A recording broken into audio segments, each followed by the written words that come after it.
Salut à toutes et à tous, bienvenue dans ce nouvel épisode d'Avec ou sans sucre. Aujourd'hui, épisode particulier, vous allez le voir. Épisode particulier surtout pour moi parce que je reçois quelqu'un que j'aime énormément dans ce podcast. Je ne m'attendais pas forcément à la recevoir. Vous savez qu'on a changé l'ADN du podcast depuis quelques temps pour cette nouvelle saison. Je vous laisse la parole pour raconter vos histoires. Et j'ai eu envie d'inviter quelqu'un que je connais depuis maintenant de nombreuses années et qui m'a particulièrement touchée dès mon arrivée dans Danse avec les stars. Vous avez bien compris. Aujourd'hui, je reçois Katrina Patchett, danseuse iconique de Danse avec les stars, qui a notamment gagné la première saison de Danse avec les stars avec Matt Pokora. C'est une femme joyeuse, solaire, qui a toujours le sourire, qui est toujours partante pour tout. Et en ayant lu son bouquin, puisque oui, Katrina a sorti un livre, on va en parler dans quelques instants, d'ailleurs je vais vous mettre le lien en description pour l'acheter, son bouquin m'a bouleversée. Je sais que cet épisode va être particulier pour moi, peut-être aussi pour elle, certainement pour vous qui allez nous écouter ou nous regarder. Écoutez, on démarre tout de suite avec l'interview de Katrina qui a sorti son bouquin « Mon corps, mon combat » chez Fayard. J'espère que cet épisode va vous plaire, en tout cas, peut-être sortez les mouchoirs parce que je sens qu'on va être ému. C'est parti.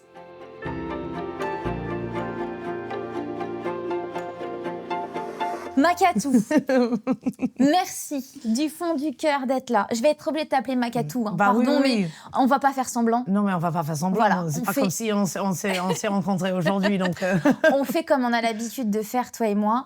Merci d'être là dans Avec ou sans sucre. Je suis très, très, très contente de te recevoir et je te l'ai dit en off, mais je te le redis, ton bouquin est une pépite. Merci. Vraiment. J'ai été bouleversée, touchée, émue, j'ai ri, j'ai pleuré. En fait, je suis passée par toutes les émotions en lisant ton bouquin. Pourquoi ? Parce que je te connais et en fait, je pensais te connaître. Et en fait, je me suis aperçue que je connaissais qu'une partie de toi, la partie que tu avais envie de montrer, la partie hyper joyeuse. Enfin, franchement, Katou, t'es quelqu'un qui... Quand t'arrives dans une pièce, t'illumines la pièce, quoi. Non, mais c'est vrai. Tu vois, t'arrives dans une salle de répète, t'es tout le temps souriante, t'es gentille, tu viens faire des câlins, tout le monde. À l'antenne, tout le monde te voit comme ça. Et moi, en lisant ton bouquin, je me suis aperçue que t'avais des failles énormes, que t'avais vécu des moments de vie vraiment compliqués, et ça a forgé la femme que t'es aujourd'hui. Donc, j'ai vraiment hâte qu'on puisse discuter de ce bouquin. Avant de démarrer, pourquoi ce livre ? Pourquoi maintenant ? Alors, très, très bonne question. Déjà, merci Inès. Franchement, ça me fait super plaisir parce que ça fait, comme tu dis, il y a des années qu'on se connaît. Et puis, voilà, maintenant, je m'ouvre d'une autre façon. Moi, je ne fais pas des choses à moitié. Donc, j'ai décidé de m'ouvrir non seulement à moi-même, mais à toute la France.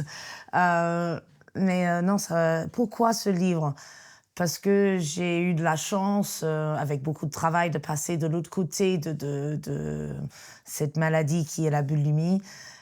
Et je voulais montrer aux autres qu'eux aussi, si jamais ils souffrent des addictions, que ce soit la boulimie, que ce soit des troubles alimentaires ou autres, que je suis la preuve vivante qu'on peut y arriver, qu'on peut passer de l'autre côté de tout ça. Et surtout de ne pas avoir peur d'en parler. Parce que moi, pendant des années, c'était le cas. Et c'est un peu pour montrer aux autres que, voilà, ils ont une parole et qu'il faut l'utiliser. Pourquoi t'as eu peur d'en parler avant ? Pourquoi ? Est-ce qu'il y a un élément déclencheur qui t'a fait dire « Ok, c'est maintenant, il faut que j'en parle » ? Parce que peut-être que toi, ça allait te faire du bien aussi. Est-ce qu'il y a un élément vraiment qui t'a fait prendre conscience que c'était maintenant qu'il fallait en parler ? En vrai, c'est que moi, j'ai toujours adoré écrire. J'ai toujours aimé ça depuis toute petite. J'ai toujours lu, j'ai toujours écrit... forcément pas en français, en anglais, mais, mais j'ai toujours aimé ça depuis toute petite.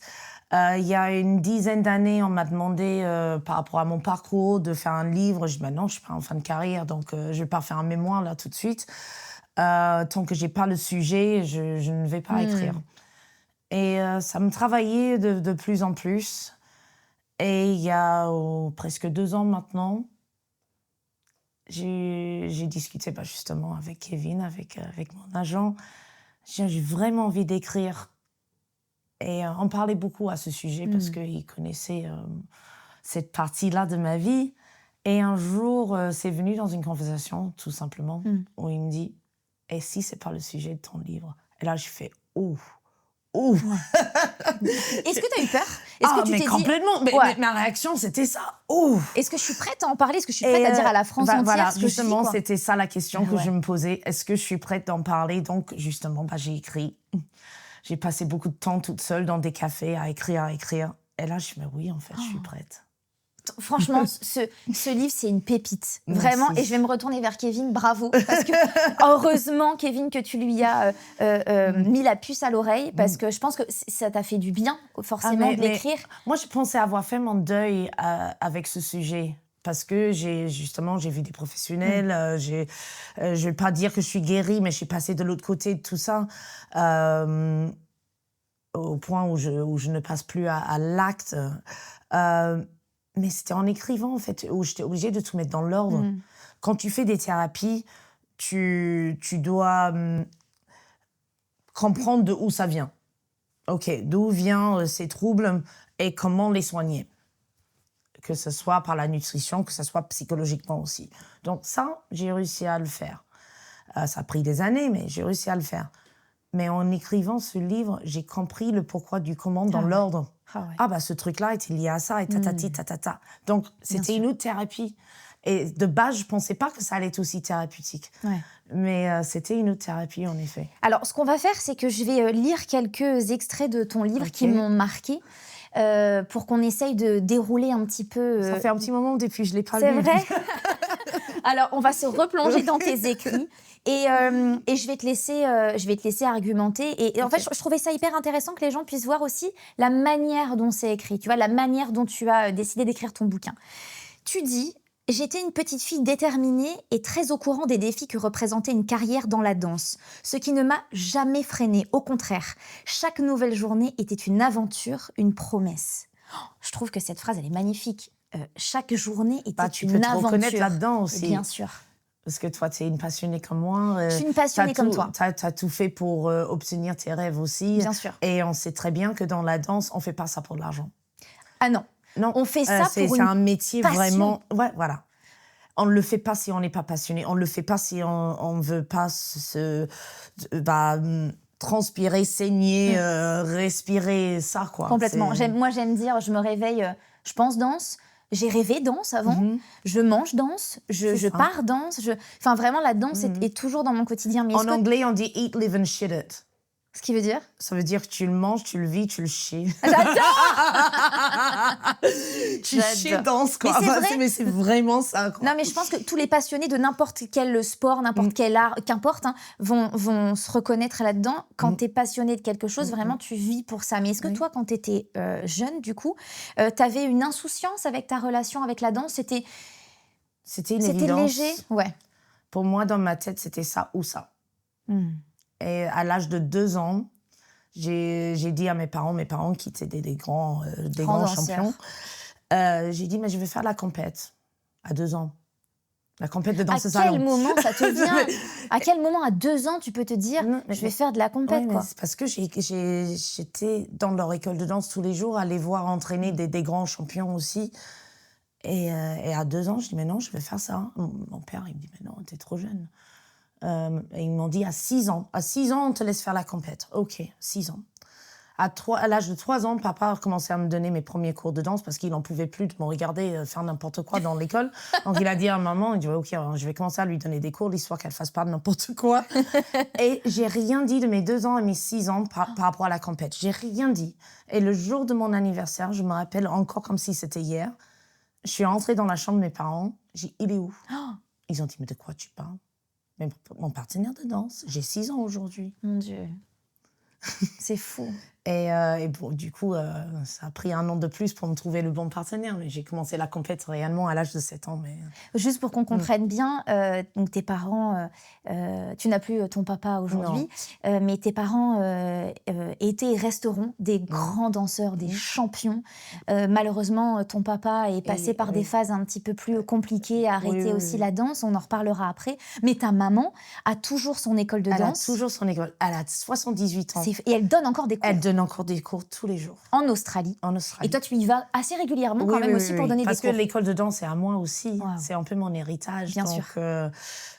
c'est mon héritage. Et puis, c'est ultra important pour ma mère d'avoir cette activité. C'est ce qui la garde Bien aussi sûr. jeune aussi. Bien sûr. C'est qu'à 78 ans, enfin, franchement, elle ne les fait pas du tout. Ah non, pour avoir vu ta connais. maman l'année dernière, ta maman, elle est bluffante. Elle est incroyable. Elle est bleue. Bah, la danse, ça conserve. Ouais, de ouf. J'espère que c'est dans les gènes. Oui, c'est sûr. Tu dis dans ton bouquin, Makatou, parfois, je me dis que je suis née pour venger mes parents, ou plus spécifiquement mon père. Tant mon destin, très tôt orienté vers la danse, s'est noué dans l'adversité et les épreuves que j'ai toujours réussi à dominer. Est-ce que tu peux nous expliquer assez rapidement le parcours de ton papa? Parce qu'il a quand même aussi, lui, vécu des choses assez compliquées, parce que ça va nous aider, je pense, aussi à comprendre ce qui t'est arrivé, toi. Je pense tu le disais tout à l'heure, il y a des liens. Il y a des liens. Tout est lié. Mon papa, c'était un peu... c'était compliqué pour lui dès son enfance, parce qu'il a grandi avec une famille absolument terrible, avec beaucoup de violence, l'abus de l'alcool et de beaucoup d'agressions physiques. Tu parles à un moment donné de son papa à lui, dans le livre. J'ai l'image il fait un doigt d'honneur à son papa, qui était déjà décédé, mais en fait, il lui dit, il est en colère, quoi. Ton père est en colère à un moment donné dans le bouquin, et il dit, voilà, je me venge un peu, quoi. En fait, on sent qu'il y a de la souffrance encore chez ton papa. Il y a eu beaucoup de souffrance, parce que c'était quand même la personne la plus talentueuse de sa famille. Mais pourtant, il se faisait taper dessus. Enfin, voilà. La famille n'a jamais accepté ma mère, par exemple. Donc, du coup, beaucoup de problèmes. Déjà, pour commencer, mon père, il avait beaucoup de problèmes aussi avec l'intimité sexuelle. Ce qui a créé beaucoup de problèmes aussi dans la relation avec ma mère. C'était quelqu'un d'extrêmement torturé déjà de base. Et il s'est vengé un peu avec l'alcool. Un peu. Complètement, même. Mais ça restait quelqu'un qui était extrêmement doué, extrêmement talentueux. Tout ce qu'il faisait, il arrivait à le faire, même sans éducation scolaire. Mais en danse, il était bluffant. Bluffant. Et c'est lui qui m'a inspirée de faire ce métier. Et quand je parle de la vengeance, de tout ça, c'est que je ne laisserai rien au monde de me torturer comme lui, il a été. Pour enlever cette passion pour la danse. Le problème, c'est qu'avec lui, ça l'a détruit. Ah ouais. Et, tu l'as vu, toi, au fur et à mesure se détruire. Oui, bien sûr. Ça doit être dur aussi en tant que fille de voir son papa se détruire, s'auto-détruire. Parce que moi, j'étais amoureuse de mon papa. Et franchement, en étant fille unique, j'avais que des yeux pour lui. Oui, bien sûr. Et surtout qu'on partageait la même passion. Donc, de voir la personne que tu aimes le plus au monde se détruire d'une manière complètement débile, parce qu'il avait tout pour lui, je ne laisserais rien au monde me laisser aller dans ce même chemin, ça c'est sûr. Ne réponds pas à ma question si tu ne le souhaites pas. Donc, tu as écrit ton bouquin notamment pour la boulimie. Tu parles de plein d'autres choses, mais notamment, bien évidemment, de la boulimie. Est-ce que tu as souvenir de la première fois où tu te fais vomir? La toute première fois? La toute première fois, oui, je m'appelle. J'ai pas réussi. Mais tu avais cette envie? Je voulais tenter. C'était où? Et c'était quand? C'était à Perth, juste avant que je parte pour aller à Melbourne. Donc, à l'âge de 15 ans, j'ai quitté Perth pour aller habiter à Melbourne. Et juste avant de partir, j'ai tenté une fois. J'ai pas réussi. Et j'en ai parlé à une copine. Elle est dans le livre, d'ailleurs. Une danseuse magnifique et très, très belle. Tous les mecs, ils voulaient d'elle, tu vois. Moi, on me regardait pas trop à cette époque-là. Et là, j'ai dit à cette copine, j'ai fait quelque chose, c'est pas bien et tout. J'ai essayé de me faire vomir. Oh, t'inquiète pas, moi, je le fais tout le temps. Wow. Et là, je dis, apparemment, c'est pas si grave. Est-ce que tu penses que si elle t'avait dit, non, mais attends, Katrina, faut pas du tout le faire? Je sais pas. Ouais. Avec des sillons. La question, je sais pas. Je sais pas. Donc, cette première fois, tu n'as pas réussi. Est-ce que tu te souviens de la première fois où tu as réussi? Oui, après, des mois passent. Et je pars vivre à Melbourne. Je danse avec un mec qui a 8 ans de plus que moi, qui est déjà championne d'Australie, donc c'est une opportunité de dingue. Et du coup, je passe de junior à adulte. Ouais. Dans des catégories tout de suite. Donc, je saute des étapes et je commence à battre des gens qui ont 10 ans de plus que moi. Et mes profs m'ont tous dit, non, t'as pas le physique pour, quoi. Oh, alors ça, c'est terrible. Il y a des phrases dans le T'as livre. pas le physique pour, t'es trop grosse, il faut perdre du poids. Dans 6 semaines, il y a une compète, il faut que tu perds au moins 6 kilos avant cette compète. Waouh, ok. Ah, dans 6 semaines, 6 kilos, ça fait 1 kilo par semaine. Il y a pas 1000 possibilités de perdre du poids, quoi. C'est ça. Et ça n'allait pas assez vite, selon tout le monde. Même si je faisais du sport 2 fois, j'allais à la salle 2 fois par jour, en plus de mes 6 à 8 heures d'entraînement de danse par jour, avec des régimes et tout, machin. Mais bon, j'étais adolescente, une fille de 15 ans, forcément, le corps est en train de changer. Il y a les hormones, il y a tout, bien sûr. Mais ça n'allait pas assez vite. Et du coup, j'ai trouvé cette solution. Et ça a vite eu des résultats. Donc, dès que j'arrivais à l'entraînement de danse, « Ah, bah c'est bien !» machin. Donc, ça a confirmé que j'ai trouvé le meilleur régime au monde, quoi. En fait, c'est ça qui m'a un peu... qui m'a surprise et en même temps pas tant que ça, parce qu'on évolue dans un milieu où on sait que ça existe. Il faut arrêter de dire que ça n'existe pas, ça existe. Ça existe. Notamment chez les danseuses classiques, si on doit poser les termes, voilà. Et danse de salon aussi, beaucoup moins dans mon milieu à moi, tu vois, tout ce qui est moderne, hip-hop, oui, moderne, contemporain, hip-hop, un peu moins. des différences de forme sont beaucoup plus acceptées. Exactement. Mais oui, ça existe. Mais c'est vrai que ce qui m'a étonnée dans ton bouquin, c'est toutes ces phrases qu'il y a pu avoir de différentes personnes, notamment à un moment donné, beaucoup plus tard, hein, mais on en reparlera, d'un juge qui dit à Maxime « Non, mais de toute façon, Katrina est trop grosse et elle ne sait pas danser, change de partenaire, quoi. » Oh, mais la violence des mots que tu as subis, moi, c'est ça qui m'a le plus... franchement, j'avais des pointes au cœur quand je lisais ton livre, parce que j'imaginais la gentille personne que t'es, devoir subir tout ça. Il faut juste que tu fermes ta gueule. C'est ça. T'as pas le choix. C'est ça. Tu dis dans ton bouquin, « Puisque j'ai pris la décision de ne plus jamais me cacher ni vivre dans la peur et la honte, je n'ai d'autre choix que de dire que lorsque je n'étais encore qu'une petite fille, quelqu'un a abusé de moi. J'avais 12 ans et c'était une personne que j'admirais. Je suis pas là pour savoir qui est cette personne, c'est pas ça qui nous intéresse. Moi, la question que j'ai envie de te poser, c'est t'as remarqué à 12 ans que c'était pas normal, ou alors tu l'as compris beaucoup plus tard, t'as compris le cheminement beaucoup plus tard? J'ai remarqué tout de suite. Ok. Oui, tout de suite. Mais j'étais assez mature quand même pour mon âge. Donc j'ai remarqué tout de suite. Et puis, ça a failli ne pas être dans le livre, juste pour l'anecdote. Parce que tu avais finalement plus envie de le dire? Il y a des raisons pour lesquelles ça ne faillit pas être dans le livre, parce que justement, c'est quelqu'un que je respectais, quelqu'un que je connais. D'accord. Et je me suis dit, à un moment donné, en écrivant, je savais que ça allait sortir. Dans l'écriture, ça va sortir. Parce que plus que je me plongeais dedans, ça va sortir, ce truc. Et au final, j'ai hésité énormément de mettre dans le livre, mais au final, ça a eu tellement de rapports avec la relation que j'ai avec mon corps que c'était...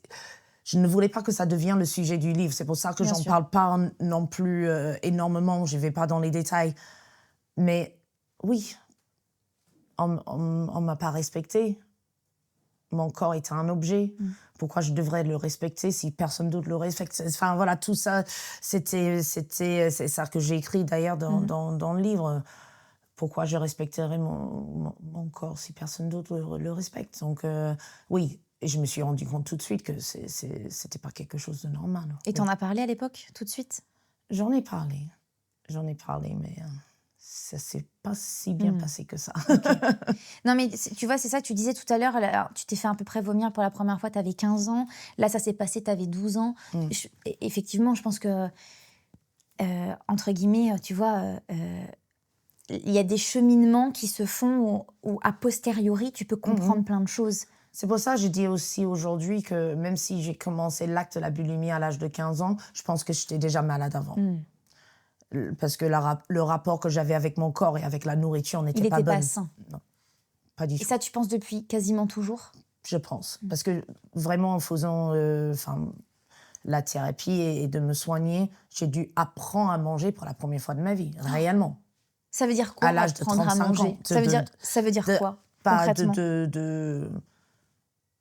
d'apprendre vraiment à comment se nourrir, en fait, que c'est pas un démon, c'est pas la bouffe, c'est pas mon ennemi. C'est quelque chose auquel j'en ai besoin pour avoir de la force. C'est intéressant pour tous les gens qui nous écoutent ou qui nous regardent et qui C'est- pourraient, tu vois, C'est comme de avoir l'essence ce pour une problème. voiture. Bien Moi, j'en sûr. ai besoin C'est ton pour mon carburant. corps. Exactement. Et que jusque-là, en fait, même si je faisais la compétition à très haut niveau international et tout, je me suis rendu compte que si j'ai réussi à faire tout ça sans jus, c'était que mental, en fait.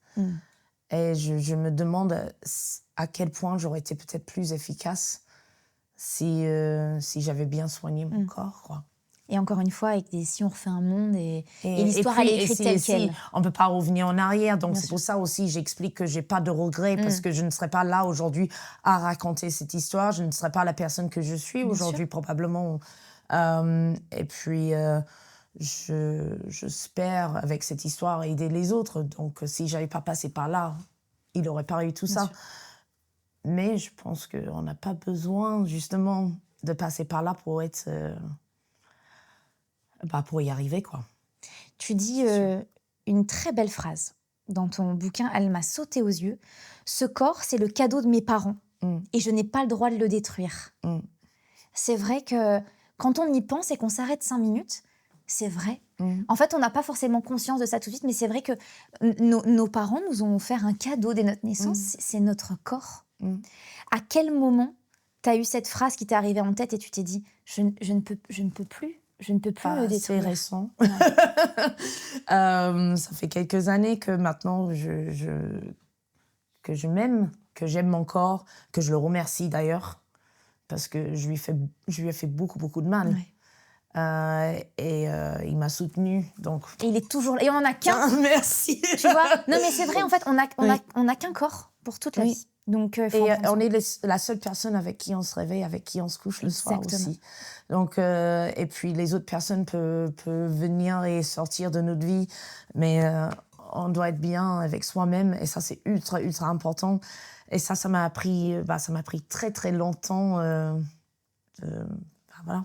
Prendre conscience de tout ça. De prendre conscience de mon corps et de le fait qu'il m'a fait beaucoup de bien. Bien sûr. Même si moi, je lui faisais beaucoup de mal. Tu dirais que ça fait combien de temps à peu près que tu as pris conscience que effectivement ton corps est un cadeau de tes parents? Je veux dire 4-5 ans seulement. Oui, donc c'est quand même assez récent. Pas depuis, j'ai commencé vraiment... Non, pas commencé, parce que ma thérapie a commencé il y a très, très, très longtemps. Mais depuis, j'arrive de l'autre côté de tout ça, waouh, il m'a quand même soutenue, malgré tout. Bien sûr. Donc, c'est cool. Et tu es encore là. Ouais. Tu dis dans ton livre une phrase de ta maman qui est quand même assez forte.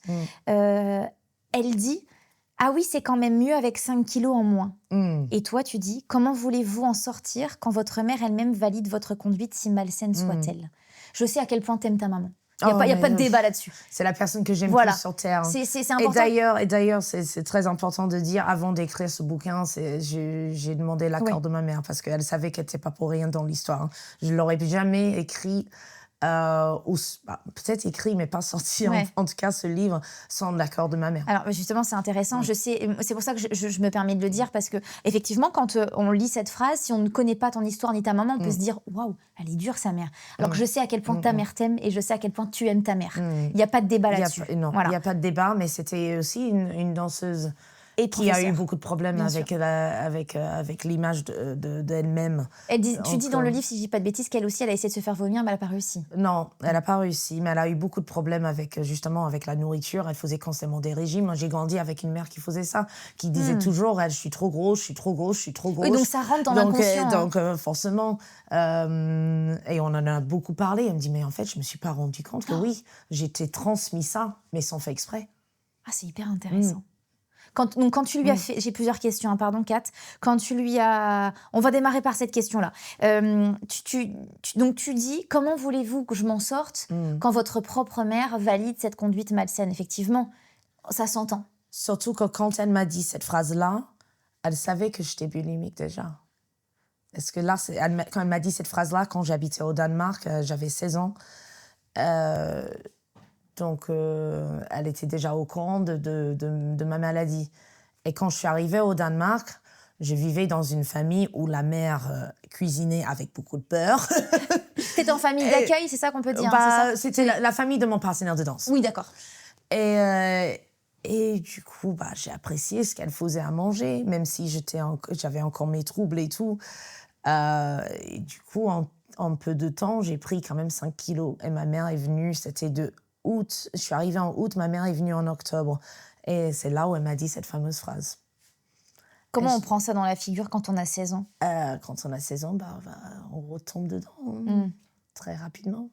J'ai dit, OK, c'était mieux quand je me faisais vomir à quotidien. Donc, allez, on retourne. On est reparti. Quand tu as parlé de ton bouquin, justement, tu as commencé à nous en parler à ta maman, quand tu lui as fait lire des passages, ça a été quoi, du coup, sa réaction? Figure-toi, j'étais en Australie quand je faisais l'édition de ce livre parce que malheureusement, j'ai perdu mon beau-père en octobre 2025. Ton beau-père qui était très important aussi pour toi. Très important. C'est avec lui que ma mère avait son école de danse et tout. Donc, moi, pour parler, j'étais là. Quand tu as appris ça, je me souviens te voir sur Dals. Oui, il y a eu 2 décès l'année dernière. Il y a eu mon oncle et mon beau-père. Donc, c'était une année assez hard. Ça a été très compliqué pour toi. Et du coup, j'ai dû aller plusieurs fois l'année dernière. J'ai passé plus de temps, d'ailleurs, en Australie l'année dernière qu'en France. Mais pour reprendre l'école de danse, pour être là pour la famille. Et du coup... j'étais en train vraiment de lire le livre, de faire l'édition de ce livre pendant ce temps-là. Et c'est là où j'ai traduit certaines choses pour ma mère. Parce que tu l'écrivais en anglais, on est d'accord. Hein, le bouquin de base, tu l'as écrit en anglais ou en français? Tu l'as écrit en français? Je l'ai écrit en français. Ah, waouh! Ah oui. Ah, c'est fort! Oui, parce que ma mère elle a halluciné. Elle me dit, c'est fort. En fait, ma fille, quand elle décide de faire un truc, c'est... Ah, t'es hallucinante. Non seulement elle écrit son premier livre, mais elle écrit dans sa deuxième langue. Ah ouais, c'est dingue. Je pensais que tu l'aurais écrit en anglais. Non. Mais c'est du coup, quand j'ai reçu les éditions du livre, le manuscrit, le premier manuscrit, j'étais en Australie, après le décès de mon beau-père, et j'ai traduit quelques passages pour ma mère. Et qu'est-ce qu'elle a dit, ta maman, de ça alors? Est-ce que tu as eu peur de lui dire? Est-ce que tu as eu peur de lire certains passages? Bien sûr, parce qu'elle savait qu'elle n'était pas pour rien dans mon histoire. Même si, comme j'explique aussi dans le livre, j'en veux personne. C'est moi qui ai décidé de passer à l'acte. Personne m'a dit d'aller mettre mes doigts dans la gorge. Mais elle a chalé. Mais pas de tristesse, de fierté. Elle me dit, en fait, moi, j'aurais jamais eu le courage que tu as eu de faire ça. Parce qu'elle, elle a jamais, même encore aujourd'hui, ma mère, elle est fabuleuse, mais c'est quelqu'un qui glisse au-dessus de tout. Tant que l'image est bien. C'est notre génération. Voilà, exactement. Exactement. Donc, de percer dans la profondeur des choses, c'est pas tout à fait sa cam. Elle t'a pas dit oh non, ne mets pas ça, ne mets pas ce passage, elle t'a pas... Non, mais parce que pendant l'écriture, parce que je faisais quand même à peu près 4 heures d'écriture par jour. Wow. Ah ouais. Je lui ai raconté à la fin de chaque journée. Donc, elle faisait partie du procès, quelque part. Je dis, aujourd'hui, j'ai écrit ça. Aujourd'hui, j'ai abordé tel sujet. Elle était là, ça devait être lourd. C'est lourd. Bien sûr. Tout pas mal de cicatrices. Tu vois, mais pour que ça cicatrise mieux. Mais ce que j'aime chez toi, Kat, et t'es vraiment comme ça dans la vie, caméra ou pas caméra, c'est qu'importe ce que tu vas aborder comme sujet, tu gardes le sourire.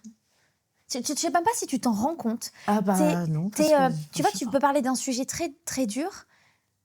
Allez, la vie continue, quoi. Moi, c'est comme ça que je te vois. La vie continue. Allez, on sourit et on y va.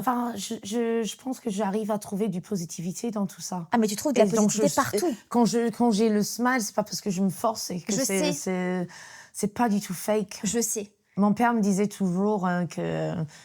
C'était la phrase préférée de mon père. Il me dit « You smile with your eyes ». Ah, c'est vrai. Et il me dit « Mais en fait, toi, je sais quand t'es pas contente ou quoi, parce que tu vas faire semblant, tu vas faire... Et il me dit « Mais c'est tes yeux qu'il faut regarder, toi. » Il me dit « C'est tes yeux, je vois tout dans tes yeux. » Et donc, c'est naturel, je me force pas. Oui, je sais. Je sais. Tu dis dans ton livre... D'ailleurs, tu ouvres ton livre comme ça. Pendant longtemps, la première chose que je repérais dans un restaurant, dans un bar, les ou bien chutes. quand j'étais invitée à déjeuner chez des amis, c'était les toilettes. Mon cerveau calculait automatiquement l'emplacement de ce lieu où je savais qu'à un moment ou à un autre, je m'éclipserais pour vider le contenu de mon estomac.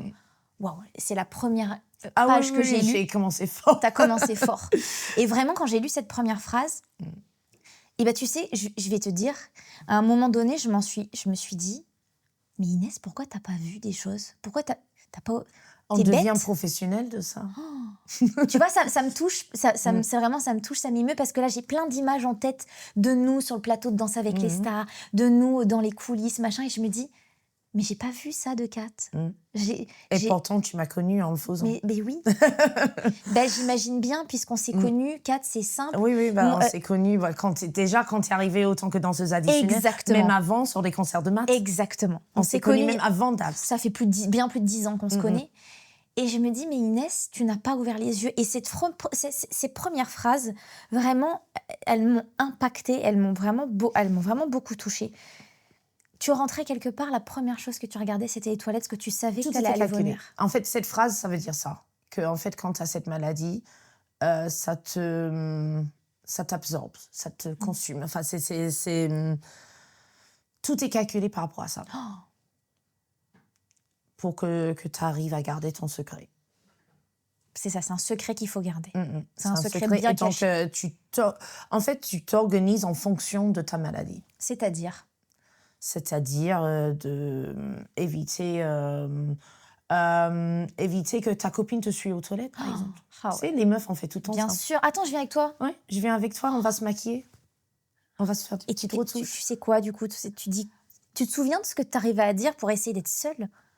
Ah bah, c'est facile. Oh, je vais juste fumer une clope d'abord. Ouais. Oh, je te rejoins. Et donc, tu attends que l'autre personne sorte avant de rentrer. Tout est calculé. C'est même les odeurs. Donc, tu as toujours un petit flacon de parfum dans ton sac, des bonbons, bien évidemment, une brosse à dents. Tout est calculé. Des mouchoirs, parce que tu pleures en le faisant. Et ça devient ta normalité, c'est ça le pire. Ouais. Donc, c'est une routine. Comme les autres, ils se lèvent le matin, ils brossent leurs dents, ils boivent de l'eau, ils prennent un café. Moi, ça faisait partie de ma routine. Donc, il y a un moment donné où tu ne te disais plus, c'est grave ce que je suis en train de faire. Non. C'était juste ma normalité. C'était mon quotidien. Et vu que j'avais pas forcément de respect pour moi-même, pour mon corps, c'était pas grave si je me faisais du mal. En fait, j'imagine, en fait, ton cerveau est tout le temps en alerte. Faut pas qu'on me voie, faut pas, je dois garder un secret. En fait, t'es en hyperactivité du coup tout le temps. Hypervigilance. Et surtout, il y a un timing aussi. Parce que quand tu te remplis, il faut que tu te vises assez rapidement pour pas qu'il y ait des restes. Et du coup, en fait, chaque minute, là, mais je peux pas y aller maintenant parce qu'il y a un tel mais là, il y a des restes, ça va avoir plus de mal à ressortir. Et du coup, tu es en panique avec toi-même. C'est terrible. Tu profitais de rien? Non. T'as pas profité de la vie? Non. J'appréciais, même des moments sociaux, je les appréciais pas. Bien sûr. Parce que ce truc-là était beaucoup plus important. Tu dis, devant le miroir, je ressemblais à un monstre. Et c'est ce que j'étais. Pas une danseuse gracieuse au corps svelte et à la blondeur angélique, un véritable monstre. Je te jure, cette phrase, ma Kat, mais même là, elle me fait mal de me dire que toi, la fille si gentille que tu es, si belle, si douce, si agréable, si aimante, ait pu penser ça d'elle. Tu te J'avais regardais... la dysmorphose, en fait. Je me voyais pas telle que j'étais. Non, en fait, mais c'est ça, en fait. C'est ça. Tu te trouvais un monstre. Tu pensais être un monstre. Ouais, vraiment, il y avait que la balance pour me prouver. Tu te pesais beaucoup? Après chaque repas, avant et après. Et aujourd'hui, je n'ai pas de balance à la maison, merci beaucoup. Ouais. Ça n'existe plus chez moi. Et puis, si je me faisais vomir 10 fois par jour, avant et après, c'était balance. T'as pu te faire vomir jusqu'à combien de fois par jour? 20 fois par jour. Tu crois que tu as des séquelles aujourd'hui au niveau santé? Parce que j'imagine que voilà, de se faire vomir beaucoup de fois régulièrement, Alors, c'est pas bon. c'est vraiment pas bon. Il y a beaucoup, beaucoup, beaucoup de conséquences à tout ça, hein. C'est sûr que ça peut créer des maladies très, très graves, hein. On peut même mourir, hein. Bien sûr, Parce que le cœur, il bat trop fort, bien sûr. ça peut enchaîner enfin, voilà, des crises cardiaques et tout ça. Moi, j'ai eu beaucoup, beaucoup de chance. Là, aujourd'hui, bah, voilà, j'ai fait tous mes tests de sang, de machin. Enfin, voilà, je sais que tout va bien. Mais ça peut détruire l'estomac, Bien sûr. les organes, enfin, la gorge. J'ai eu beaucoup de problèmes aussi avec les remontées d'acide. Même encore aujourd'hui, la digestion, c'est quelque chose qui est un peu compliqué chez moi. D'accord. Parce que mon corps il a compris maintenant, mais parfois il comprend pas toujours que ça reste dedans maintenant. Ouais. Ouais. Ça reste ici, ça remonte pas. Donc Le la corps a des digestion, souvenirs, hein. ouais, la digestion, c'est un problème. Les dents, ça peut être Oui. un très grave souci. J'ai eu de la chance aussi à ce niveau-là, moi j'ai eu des vessies dans les yeux qui ont pété, par exemple. Comment expliquer ça? Ah, j'ai des problèmes aux yeux. Bah, ce qui est vrai d'ailleurs, j'ai des problèmes aux yeux, mais j'ai eu vraiment, voilà. Oui, ça peut créer beaucoup, beaucoup de soucis. Bah, déjà, enfin voilà, fait de ces doigts, moi, j'avais des cicatrices sur les mains. Comment expliquer ça? Ouais. Parce que ça allait tellement profondément que mes dents ont coupé mes mains. J'ai aussi Incroyable. coupé l'arrière de ma gorge avec mes ongles. Enfin, je saignais, on vomissait, je vomissais du sang. T'as eu peur de mourir? Non, bizarrement. Tu as jamais pensé? Tu t'es jamais dit, si je continue comme ça, Non. je vais mourir? Non, c'est vraiment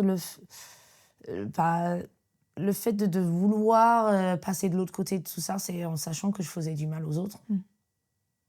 Et bon, je suis quelqu'un qui aime, et quand j'aime, Ouais. j'aime ma vie. Donc, c'était surtout ça, en fait. Parce que je me respectais pas encore. Aujourd'hui, oui. Aujourd'hui, oui, j'ai peur de mourir. C'est pour ça qu'aujourd'hui, j'ai une autre vie. Enfin, je revis. Tu revis. On va parler de quelqu'un qui a été très important pour toi dans ta vie, qui l'est toujours d'ailleurs aujourd'hui, Oui. c'est Valentin, Oui. ton ancien mari Que tu as connu aussi. que j'ai connu aussi. Et on va aussi parler de sa De maman, sa mère.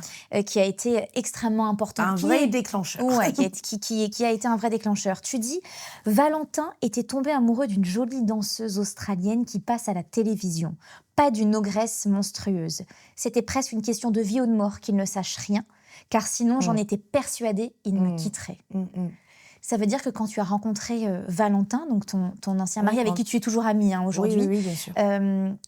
tu t'es dit, jamais il doit savoir mon secret, sinon Valentin va me quitter. Et assez rapidement, j'ai parlé de ça, mais un peu comme si c'était du passé, juste pour savoir. Pour tâter un peu le terrain. Et je lui ai raconté ça, et j'ai raconté aussi l'abus au bout de 3 mois de relation. Et je me rappellerai à vie, et il m'a regardé, il me dit, mais t'as pas compris? J'ai compris quoi? Je t'aime. Et là, c'était là pour moi, ok, en fait, c'est ça l'amour, en fait. Moi, je me suis montrée avec mes cicatrices, avec mes tortures, avec mes problèmes. Et cet homme a décidé de m'aimer quand même. Donc, c'était pour moi le début d'une très belle relation qui a duré 9 ans, quoi. Ça a dû te faire du bien quand même d'entendre ces mots. Là, quand tu entends ça, tu te dis, je vais pouvoir lui dire, je vais pouvoir tout lui dire ou... J'étais pas prête à arrêter ma maladie, en fait. J'étais ouais. dans le déni. D'accord, J'étais ok, il y a dans le ça déni aussi. Oui, non, je ne voulais pas arrêter. Du coup, quand je lui ai raconté que j'ai eu des problèmes avec ça, c'était un peu dans le passé, même si c'était encore le présent. Il va bien le découvrir à un moment donné. Et, c'est ce qui s'est passé. Sa maman et il est resté avec moi. Donc, tu peux nous raconter un petit peu tout ça? Justement, souvent, dans des interviews, on me demande si cette maladie était un déclencheur de notre séparation, mais pas du tout. Pas du tout. Pas du tout. Mais vraiment pas. j'ai pas envie de dire au contraire, mais, Non, mais mais complètement. pas du tout. C'est que même en sachant... Ça n'a pas été un sujet, quoi. Ça a été un sujet, Mais mais pas un un sujet de séparation. séparation. Pas du tout. Mais j'ai eu vraiment le soutien de sa mère. Et sa mère, quand elle l'a découvert... Parce que Valentin le savait avant sa mère. Mais on n'en parlait pas beaucoup. Il m'acceptait, on va dire. Mais Tu penses qu'il n'avait pas les mots? Je pense qu'il ne savait pas à quel point. Il ne savait pas quoi faire, comment. Non, mais pas à quel point. Ouais. Je le cachais même en étant en couple, en vivant ensemble, je le cachais bien. Tu fais comment pour cacher ça? T'attends qu'il parte la nuit? Le truc, c'est qu'à un moment donné, le corps, il fonctionne tout seul. Je n'avais plus besoin de le forcer. Et ça fait moins de bruit. Ça remonte tout seul, donc il y a moins d'odeur. Ça devient de plus en plus facile, terriblement. D'accord. Et du coup, il s'en est pas forcément rendu compte. Puis tu peux toujours prétexter. Malheureusement, tu peux prétexter une gastro à un moment donné. Oui. Ça. Oh là là. Tu vois, ça devient limite trop facile. Mais sa mère, surtout, c'est elle. Il lui a jamais parlé quand je lui dis que j'ai eu des problèmes avec ça et tout. Mais un jour, elle a découvert. Toi, tu viens du Nord, donc oui, on mangeait des frites.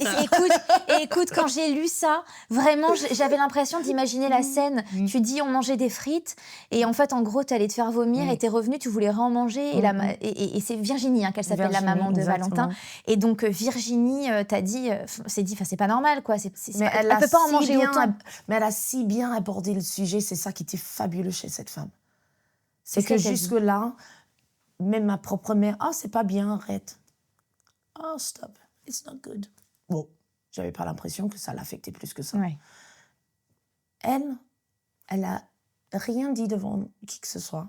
Elle m'a juste dit, Kat, je peux te voir là-haut, j'ai un truc à te montrer et tout.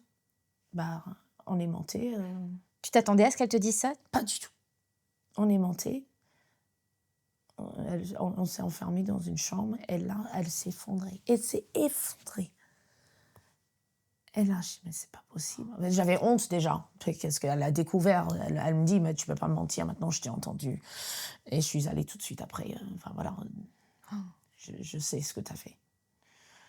Après, elle voulait savoir à quelle fréquence et tout, machin. Du coup, à ce moment-là, en fait, j'ai tout vidé. Je lui ai tout dit. Ton secret que tu gardais depuis si longtemps? Depuis presque une vingtaine d'années. En quelques minutes, tu l'as déroulé, quoi. Ouais. Et puis, on a pleuré. Elle n'a même pas dit à Valentin qu'elle allait m'en parler, en fait. C'est ça qui était ouf. Et à partir de ce jour-là, c'était des coups de fil tous les jours. J'étais obligée de lui raconter combien de fois je le faisais aujourd'hui. Forcément, je mentais au début. Parce que c'était quand même honteux de lui dire exactement combien de fois je le faisais. Mais quand ça a commencé à diminuer, je lui ai dit, c'est elle qui m'a pris mes premiers rendez-vous chez le médecin. Waouh, quelle classe, quelle femme. Quelle femme. C'est une femme qui était faite pour être mère. Waouh. Elle était psychologue, elle faisait quoi? Rien à voir? Non, c'est une mère. Ouais, c'est ça, c'est fou. C'est beau. Et c'est vraiment en voyant sa réaction, je dis, là, c'est pas possible, en fait. Ça t'a fait mal au cœur de blesser ta belle-mère? Je peux pas faire du mal à des gens que j'aime autant. Ouais. Donc, merci Virginie. Ah oui, mais la manière dont tu parles de ton ex-belle-mère dans cette c'est dans toujours ce ma livre, belle-mère. c'est toujours ta belle-mère, c'est beau. La manière dont tu D'ailleurs, parles... il n'y a pas très longtemps, ils sont venus à la maison avec le petit de Valentin, d'ailleurs. Elle et son mari, Jean-Pierre, ils sont venus à la maison. On a fêté son anniversaire à elle, à Virginie, ensemble. Enfin, voilà, c'est des gens que tu garderas dans ton cœur toute ta vie. Oui, je suis allée passer un week-end chez eux. Enfin, voilà, ça continue. C'est beau. C'est beau. C'est rare. C'est très rare. C'est très rare. Mais on a de la chance. Oui, vous avez de la chance. On va parler évidemment du chapitre Danse avec les stars. Oui. J'en parle assez peu. Oui, c'est vrai. Oui. C'est vrai, t'en parles finalement assez peu. Mais tout est très juste dans ce que tu dis. Et évidemment, moi, j'ai tout compris. Voilà, j'ai tout compris dans ce que tu dis dans ce chapitre. Tu dis « Je ne pensais pas que la vie pouvait m'offrir un aussi beau cadeau. Danse avec les stars. Toutes les saisons de Dals sont gravées dans ma mémoire, des moments précieux, magiques. Danser sous les projecteurs dans un pays à la culture si riche qui me donne ma chance, moi, la petite Australienne, me remplit d'adrénaline. » Tu décris Dals comme un cadeau inattendu, finalement, de la vie. Parce que moi, j'ai jamais voulu être connue du grand public. Ouais. Moi, quand j'ai commencé la danse, c'était vraiment pour poursuivre un peu le même chemin que mes Et parents. tes parents? D'être la meilleure danseuse possible, de gagner des compétitions, d'être reconnue dans le milieu, Bien sûr. certes, pour pouvoir y vivre, mais pas d'être connue du grand public. C'est un truc qui m'était un peu arrivé un peu par hasard. Je suis revenue, j'ai vécu un peu partout. Ah oui, Je suis c'est clair. revenue en France par hasard. Maxime de Remez m'a demandé de danser. Il m'a redemandé C'est de ça. Moi, je danser savais pas. ensemble. J'ai appris plein de choses. Oui, hein. oui, oui. J'ai appris plein de choses sur votre amitié. Oui. J'ai appris plein de choses sur tous tes déménagements. Oui. Vraiment, je vous conseille ce livre, mais vous n'imaginez même pas à quel point je pensais connaître Katou. Je la connais encore mieux maintenant. Et j'ai hâte qu'on aille boire un café ensemble en dehors. Grave. Et qu'on reparle, tu vois, de plein de choses de la vie aussi, parce que Mais j'en suis c'est sûre, surprenant. j'en suis sûre aussi, Inès, qu'il y a plein de choses de ta vie aussi. Oui. Enfin, on s'est connus dans des circonstances de boulot, même Oui. si on est devenus Bien amis. sûr. Je te considère comme une Pareil. amie, vraiment. Et le respect que j'ai pour ton parcours, pour ta carrière aussi, c'est dingue parce que je t'ai suivie depuis très, très, très longtemps. Mais c'est vrai que j'en suis sûre qu'il y a plein d'éléments auxquels je ne suis absolument pas au courant. Ouais, c'est possible, mais du coup, c'est hyper touchant. Enfin, moi, vraiment, ça m'a beaucoup touchée. Et quand vous lirez le bouquin, vous verrez qu'il y a plein de faces cachées de Katou, mais de belles faces cachées aussi. Il n'y a pas que y a pas que du sombre et des moments douloureux qui te sont arrivés. Il y a plein de belles choses dont on n'était pas forcément au courant. Pour moi, le message était important de faire passer un message positif. Ah, bah, ça l'est. Parce que ça peut un sujet pareil peut devenir très rapidement très dark. Et c'était pas du tout mon but. Et si on reparle de Danse avec les stars, c'était surprenant pour moi. Ouais. C'était en revenant en France par hasard que Maxime me dit ils font des castings pour Dancing with the Stars version française. Je connaissais déjà le concept de l'émission parce que ça existait déjà chez moi en Australie, aux États-Unis. Et tu le regardais en Australie, tu trouvais ça cool? Oui, je regardais, je trouvais ça chouette. Alors, on m'avait proposé quand j'avais 16 ou 17 ans. Sauf que moi, non, en fait. Moi, je veux faire de la compète. Je partais à ce moment-là vivre au Danemark et tout. Je me dis non, la compète, la télé. Ouais. Pourquoi faire la télé? C'est un truc que tu fais en fin de carrière, pas au début. Et puis. On passe le casting, on est pris tous les deux, et je dis, qu'est-ce que je fais pour aller en tente, mais tout en me disant, mais je vais reprendre la compète. Ouais. Voilà. J'adore. C'est génial. Et ta première saison, tu gagnes. Moi, je me souviens de où j'étais quand j'ai vu cette première saison. C'est pas vrai. Je te jure. Je me souviens, j'étais dans le canapé de mon amie qui s'appelle Marine. Je vois cette émission de danse. Moi, je fais pas du tout de danse de salon, danse de couple. Et je me dis, waouh, enfin une émission où il y a des danseurs à l'honneur. Ouais, ils sont trop forts, c'est exceptionnel. Et je me souviens d'ailleurs que mon amie Marine me dit, un jour tu feras cette émission. Je leur ai dit, mais pas du tout. J'avais 18 ans, c'était pas du tout ce que je faisais. Et elle m'a dit, si tu verras un jour tu feras cette émission. Et tu vois, ça m'a marqué. Et je te vois à la télé. Tu pensais pas encore avec Matt? Pas du tout. J'avais 18 ans et j'ai bossé avec Matt à 27 ans. Donc, tu vois, wow. bien longtemps après. Ok. Et je vous vois à la télé et je me dis, ils sont trop forts. C'est des génies. Vous êtes incroyables, l'émission est dingue. Et je me revois te voir. Et non, mais c'est fou, tu vois. Et ces histoires de vie et ces chemins, c'est quand même assez formidable. Donc, toi, quand tu arrives dans Danser avec les stars, tu dis, c'est un cadeau inattendu de la vie. Est-ce que, à ce moment-là, concrètement, est-ce qu'il t'arrive encore de te faire vomir avant les primes? Bien sûr. Oh, je suis en plein dedans. T'es en plein dedans. J'ai quoi à cet âge? J'avais quel âge? 24 ans quand j'ai commencé danser. C'est jeune. J'ai arrêté la compète à 23 ans, donc, ce qui était trop jeune. Mais bon, je changerais ça pour rien bien sûr. au monde. Et donc, tu as des souvenirs de toi juste avant de monter sur scène? Oui, tous les jours. Je me rappelle même cette première saison, on s'entraînait à Malakoff, mais on avait d'autres studios. Je ne sais pas si tu connais dans le 11e, le Petit Oiseau. Ah non, mais c'est vrai que j'ai entendu dire que vous vous entraîniez aussi. En fait, on avait ailleurs. des deuxièmes salles dans cet arrondissement-là. Et souvent, on n'était que tous les deux avec Matt. Et le midi, Matt, il aimait beaucoup le truc chinois, là, le lotus. Ouais. Donc, on commandait à manger. Là, je me dis, mais il n'y a que moi et lui, comment je vais faire sans qu'il aperçoive ce que je fais? C'est clair. Il n'y avait que moi et lui et un cadreur. Et je fais, oh là là, c'est chaud là. Mais je le faisais quand même. Tu crois qu'il a vu? Non, je pense pas. Tu lui en as parlé? Non, on va lui demander. Tiens. Non, mais c'est vrai, ça peut Non, être... je sais pas. Je sais pas. Je pense qu'il sera surpris Je pense aussi. et touché. Et là, ému. on a dansé ensemble encore pour le Oui. premier Prime. Oui, tout Donc, à fait. 15 ans plus tard, c'est toujours la même chose. C'est pareil. L'alchimie, c'est... C'est fou ce que vous avez créé. Cette première saison, elle a été... de toute façon, elle est marquée à vif, quoi. Tu resteras toute ta vie la première gagnante de l'histoire de Danse avec les stars en France. C'est ouf, en vrai. Ouais. C'est lui le premier gagnant, mais... C'est vous? Oui. Vous êtes un binôme, hein. Vous avez gagné ensemble. Mais c'est vrai que ça a marqué l'histoire de Danse avec les stars, c'est sûr. Est-ce que tu crois qu'il y a des membres de la production qui se sont aperçus au fur et à mesure des années qui ont eu des doutes, oui. Parce que là, justement, avec la sortie du bouquin, j'en ai parlé à plusieurs, notamment Debo, où, vu qu'elle a vu des petites différences d'une saison à l'autre... Déborah, qui est l'une des productrices de Danse avec les stars. Déborah Naon, on embrasse très fort. Elle m'a dit, elle a eu des doutes sur ma relation avec la nourriture, mais sans penser forcément ça. Parce qu'elle m'a dit, j'ai vu un peu des hauts et des bas, des changements de physique. Que de passer de très mince à un petit peu plus, un petit peu moins, nanani, un peu du yo-yo, quoi. Mais elle m'a dit, j'avais des petits doutes qu'il se passait quelque chose niveau régime, mais je pensais jamais à ce point, quoi. Moi, je la rejoins. Jamais j'aurais pensé ça. Et Jean-Marc m'a dit la même chose aussi. Je me souviens la saison de l'année dernière, quand tu étais avec Claude, je t'ai trouvée très mince. Ah tu vois, et là, tout allait bien. Ouais. Je t'ai trouvée très mince cette saison-là. Oui. Et là, je me suis inquiétée pour toi. Ah non, je me suis dit, alors que peut-être que tu retrouvais simplement un super rapport avec la nourriture et tu mangeais ce que tu voulais. En fait, c'est ces dernières années où tout est devenu, ça fait plusieurs années maintenant, où au niveau poids, ça reste très stable. Et pourtant, je mange normalement, tout va bien. Oui, mais c'est ça le bon terme, c'est normalement.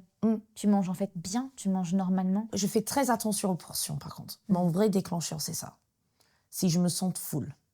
Si je me sens trop full, ça peut commencer à déclencher des petits trucs dans mon cerveau. Mais le poids, je suis même plus mince peut-être que même quand je le faisais. Ouais. C'est ça qui est bizarre. Est-ce que t'en veux à des gens? Non. Je peux me mettre dedans. Aux danseurs, aux candidats que tu as pu avoir, de ne pas s'en être aperçu. Non, parce que je ne voulais pas que ça sache. Je pense que si j'avais envie d'aide, j'aurais fait en sorte que vous le sachiez. Ouais. Peut-être sans le dire, mais en laissant des traces ou quoi. Non, si je le cachais, c'était pour une raison. Ouais. Je ne voulais pas que vous soyez au courant. Donc, j'en veux personne. Maxime, qui est ton grand ami, qui a été ton partenaire, qui est toujours ton partenaire, avec qui vous avez partagé énormément de saisons de Danse avec les stars aussi. Et il a essayé aussi à sa manière. Ouais. Mais t'avais pas envie qu'on t'aide? Non. T'avais pas envie qu'on t'aide, ou tu n'avais pas besoin d'aide parce que pour toi, ce n'était pas grave? Probablement un peu les deux. J'étais beaucoup dans le déni. Ouais. Oh, c'est pas grave. Ouais. Le jour où c'est pas si grave. C'est comme tout, en fait, comme toute addiction, tu te dis, c'est pas grave, le jour où j'ai envie d'arrêter, je vais arrêter. Mais non, en fait. Ouais, c'est vrai ce que tu dis. C'est comme toute addiction, comme des gens qui se droguent ou ceux qui sont addicts à l'alcool ou quoi. Et la bulimie, c'est pas que de ce... Il y a des types de bulimie différents. Hein. Moi, j'ai eu la bulimie dans le sens où je me vidais. Mais il y a des gens qui sont addicts à la bouffe. Hein. Qui se gonflent, et ils n'arrivent jamais à remplir ce vide. Donc, tout type d'addiction, tu te dis, c'est pas grave, si j'ai envie d'arrêter, j'arrête. Alors que c'est pas si comme la clope. Hein. Non. Mais tu te dis ça pour raisonner avec toi-même que c'est pas très grave. C'est plus facile de fermer les yeux que d'affronter le souci. Et moi, je suis quelqu'un que... Depuis toute petite, hein, si on me dit de faire quelque chose, je vais faire le contraire, en fait, juste pour faire chier. et du coup, il fallait que je prenne cette décision moi-même. Personne ne me dit de ne plus le faire ou oh, c'est pas bien. Je savais que c'était pas bien. Je suis pas débile. Mais c'était à moi de prendre la décision. prendre conscience Ouais. d'eux. Tu dis quand même qu'en 2015, tu es en plein combat pour aller mieux et il y a quelqu'un de la production de Danse avec les stars qui te dit « T'aurais pas un peu grossi ?» Oui, bah, c'était des beaux d'ailleurs. Mais pas méchamment. Pas méchamment, ouais. Pas méchamment. C'était lors des castings pour la saison 6. D'ailleurs, j'ai casté la personne avec qui j'ai dansé sur la saison, Vincent Niclot. C'était Vincent. Et lors du casting, c'est juste en fin d'été, on est revenu d'une tournée d'été, et j'avais un petit short en jeans ce jour-là. Elle me dit « Oh, t'as pas un peu grossi, toi ?» Et là, je dis « Oui. » Bah oui. Parce que c'était au moment où j'essayais vraiment d'arrêter, mais j'ai pas... Enfin voilà, j'ai replongé à plusieurs reprises dedans. Mais, bah oui. Elle a forcément déclencheur, ding, ding, ding. En fait, il y a plein de petites phrases comme ça qui peuvent paraître anodines pour les personnes qui le disent, parce que j'imagine bien que Débo ne l'a pas dit méchamment. Oh non, mais tellement pas méchamment en plus. Bien sûr. Limite j'avais l'impression qu'elle était contente de me voir comme ça. Ouais. De me voir un peu plus healthy. Ouais. Mais que moi, dans ma tête, oh là là là là, t'es grosse, t'es grosse, t'es grosse, t'es grosse. Oui, alors que le... que non. Alors que le t'as pas un peu grossi ne veut pas forcément... n'est pas forcément négatif. Non, mais pas du tout. T'étais bien là. Là, ça y est, t'es bien. Oui. Ouais. Et je pense que c'est vraiment dans ce sens-là qu'elle voulait le dire en plus. Je pense qu'elle se rappelle même pas parce que ça n'avait pas d'importance. Mais pour moi, tout de suite, ding, ding, ding, ding, ding. Alerte. Alerte. T'avais ton cerveau en alerte de toute façon tout le temps. Moi, j'ai quand même envie de te poser une question parce que je pense que ça nous arrive à tous, artistes, de se la poser, mais alors toi particulièrement dans ton cas avec la boulimie. Comment on fait pour monter sur scène, sourire, divertir des millions de téléspectateurs quand en fait on va pas bien? Est-ce que une partie de nous ment au public? Ou alors est-ce que c'est une thérapie pour nous de monter sur scène et d'aller mieux? Alors, il y a plusieurs choses. C'est très intelligent comme question, mais il y a plusieurs choses. Déjà, c'est le seul endroit où je me sentais bien, parce que je faisais ce que j'aimais. Donc, il y a déjà ça. T'as toujours eu la passion pour la danse, même si la danse t'a fait mal au corps. Oui, même si le regard dans le miroir, toutes ces choses-là, c'est pas quelque chose forcément que j'aimais, mais là où je me sentais vraiment dans mon élément, c'était en dansant. Surtout petite, je dansais comme si personne ne me regardait. J'ai envie de retrouver ça aujourd'hui. Je pense, voilà, petit à petit, que je retrouve ça avec beaucoup plus de conscience. Bien sûr. Donc, il y a ça. C'est l'endroit où je me sentais le mieux. Et il y a aussi le fait qu'on se sépare un peu en deux. Et je vais m'expliquer. Je jouais un rôle. Bien sûr. Comme un acteur. Il y avait deux personnes. Il y avait cette personne qui vivait cette chose-là, que moi, je ne trouvais pas si grave, mais il y avait aussi le personnage. Il y avait la personne et le personnage. Et c'était pas fake, le personnage n'était pas Bien fake. sûr. C'était une vraie personne. Mais j'avais besoin de ce rôle-là, parce que sinon, j'allais être en mode déprime. Finalement, Katrina Patchett de Danse avec les stars a un peu sauvé la Katrina de l'ombre. Le personnage a un peu sauvé la personne, oui. Oui. C'était mon vrai personnage. Je mentais à personne. C'est pour ça, quand tu as dit, est-ce que tu avais l'impression de mentir? Non. Mais ce personnage cachait pas mal de choses derrière. Oui. Et est-ce que tu avais l'impression parfois de te mentir à toi-même? Ah oui, ça, oui. Ouais. Énormément. Oui, en me disant que tout allait bien, mais non, ça n'allait pas. Oui, je mentais à moi-même, je mentais à mes proches. Mais je ne mentais pas au public, dans le sens où la personne qui voyait, c'était quand même, bien sûr. C'était quand même moi. Bien sûr, c'est une partie de toi.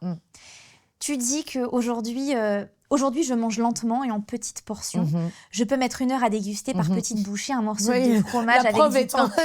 Elle est là, la preuve. Il mange avec moi presque tous les jours. Il faut prendre le temps pour Katrina. Les saveurs me rappellent que je suis en vie, que j'ai de la chance. Tout le contraire des phases de gavage pendant lesquelles tout se mélangeait dans ma bouche à la vitesse de l'éclair. Le plaisir ne faisait pas partie de l'équation. Je goûtais rien, j'avais pas de saveur, il y avait pas de goût, quoi. Pas de goût. Le goût était complètement altéré. C'était juste le fait de remplir un vide, de me rebeller un peu contre ceux qui me disent mais faut être en régime et tout machin. Donc de leur faire un gros remplir ce truc après de me sentir coupable et de vider pour reprendre le contrôle. Ouais. Donc, c'était que ça, constamment. Toutes ces phases de up and down. de goûter. Wow. Ça n'avait aucun intérêt, quoi. Donc, je mangeais de la merde. Ouais. Des trucs qui coûtaient pas cher, des pâtes nature, des pizzas surgelées, des trucs horribles. Mais aujourd'hui, j'apprécie. C'est pour ça que je mange lentement. Je saveur. Je prends du plaisir. Je mange pas en quantité.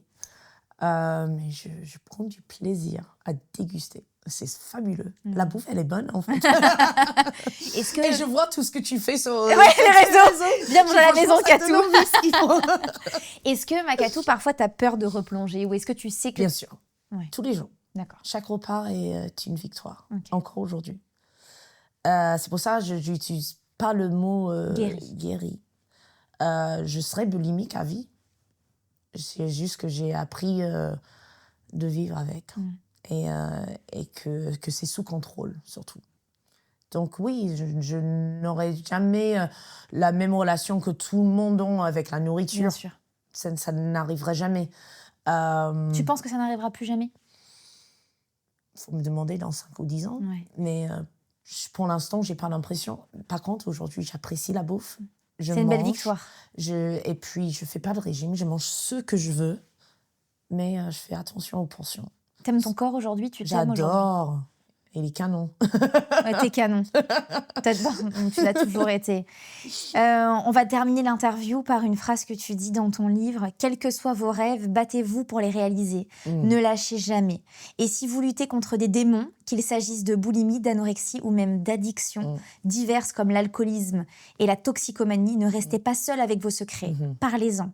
Car j'en suis la preuve vivante. La parole libère. Elle est le premier pas vers la guérison. » Exactement. On a parlé un tout petit peu au début de l'interview, mais moi, je ne peux même pas appeler ça une interview, en fait, de notre discussion. Ouais, de notre discussion. Parce que ça fait trop bizarre, sinon. Ouais, de pas être dans le déni, d'avouer, de verbaliser surtout les choses. Moi, vraiment, un des premiers pas vers le début de mon chemin, c'est de le dire à moi-même, dans le miroir. Ça, c'était dur, de l'avouer. C'était hard. Dire, en fait, faut arrêter de mentir à toi-même. T'es malade. T'as un problème.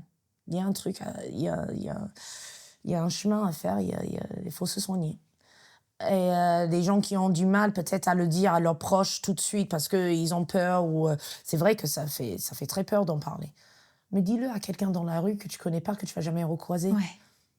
Il y a des hotlines aussi où tu peux appeler des gens, enfin tu peux appeler tout en étant anonyme.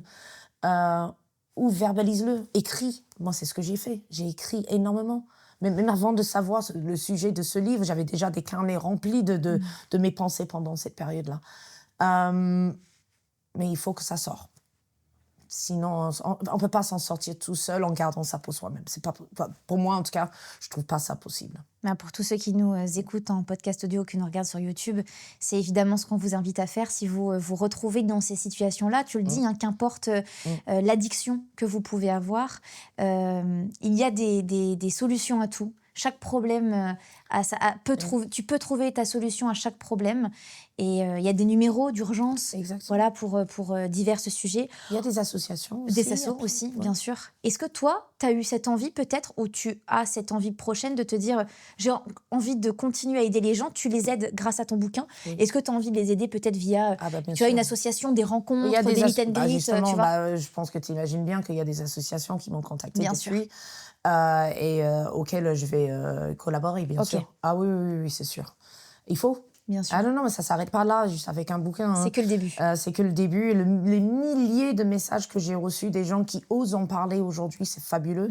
Et qui me disent, mais en fait, je suis encore dedans, ou j'ai été dedans pendant 20 ans, ou ci ou ça, ou j'ai du mal à m'en sortir. J'ai peur de transmettre des mauvaises informations à mes gosses en ayant vécu ce truc-là. Nanana. Enfin, ça a ouvert quand même la parole à beaucoup de personnes, juste avec ma petite touche à moi. Donc, non, le but, c'est de vraiment continuer de parler à ce sujet et d'être impacté. dedans, quoi. Vous pouvez bien sûr suivre Katrina sur ses réseaux sociaux. Hein. Tu mettras, j'imagine, divers liens et divers liens et divers événements que peut-être auxquels tu pourras participer. Katrina Patiette, Mon corps, mon combat, c'est chez Fayard. Bien sûr, on met le lien en description, que vous nous écoutiez en podcast audio, que vous nous regardiez sur YouTube. Makatou, merci. Merci beaucoup. à toi, Maïna. Déjà, merci d'être venue et merci d'avoir écrit ce livre parce que j'ai redécouvert la femme que j'adorais déjà. Et vraiment, ça m'a... Je crois que je vais encore le relire.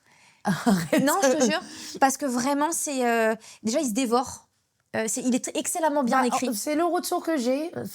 Apparemment, il est facile à lire. En fait, je suis moi, je ne suis pas très objective parce que c'est mon histoire, mais bon. Tu m'as plongé dans ton histoire. Voilà. Tu m'as plongé dans ton histoire. Ça donc, fait super plaisir. Bravo pour ce bouquin. C'est un vrai chef-d'œuvre.